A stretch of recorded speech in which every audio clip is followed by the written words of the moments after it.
सांग माने गरम दिन आसला माने समस्त को खाइबा इच्छा हुए खट्टा गोटे चटपटा जिनस से आज मो माँ हूँ कर आंबुल चटुणी।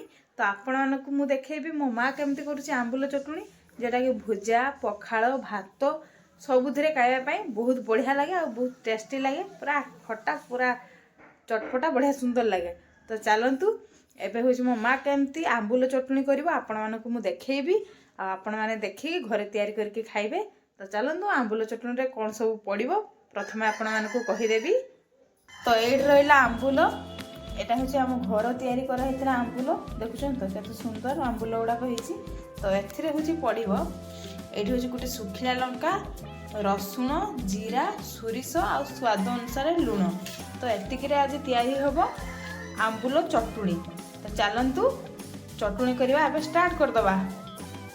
तो सांग माने मो माँ ये आंबुल चटुणी करने आगु आंबुल गुड़ाक पूरा छोट छोट करके काटी देछि नहले हूँ शिଳରେ जे आमे बाटिबा आंबुल गुड़ाक भल कि माने बाटी हेबनी से मो माँ ये काटी देछि। आपण माने भी एमती छोट छोट करके काटी देबे। तो एबे हूँ मो माँ शिଳରେ बाटिबो किस कराहब माँ एबे सोरिष जीरा का सब बाटी देकी। तो आगे हूँ सोरिष जीरा लंका सबको पकईदेवे शिଳରେ देखिए बाटी देवे।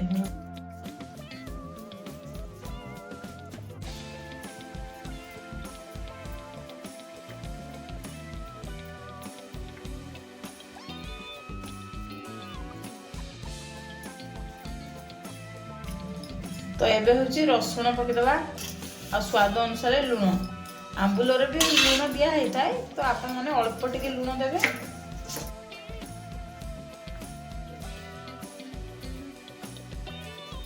आ सांग मैंने आपण मैंने चाहिए शिल जदि आपण मानकर नथिबो तो एमती जो फुटाणिया थाए से भी आपण मैंने कुटी पारे नहले ग्राइंडर ग्राइंडिंग कर आनिबे।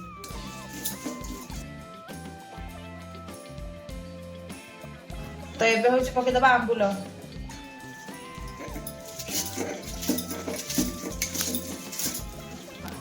अल्प टिके खाली पानी देदेवे बाटिया सुविधा हम।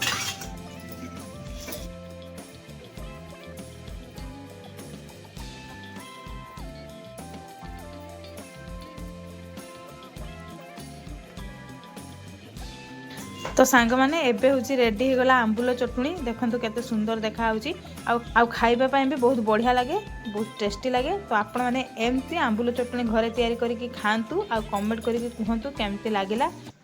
आज जब आंबुल चटुणीटा आपको भल लगी तेरे गोटे गोटे कमेंट करदे आ मो भिडियो को लाइक करदे आ मो चैनल टी सब्सक्राइब करदे। तो सांग माने आउ जदि नुआ नुआ रेसिपी कौन देखा आपने चाहूँगी कमेंट करके निहाती कहतु। तो ये सांग मैंने रोची नमस्कार जय जगन्नाथ।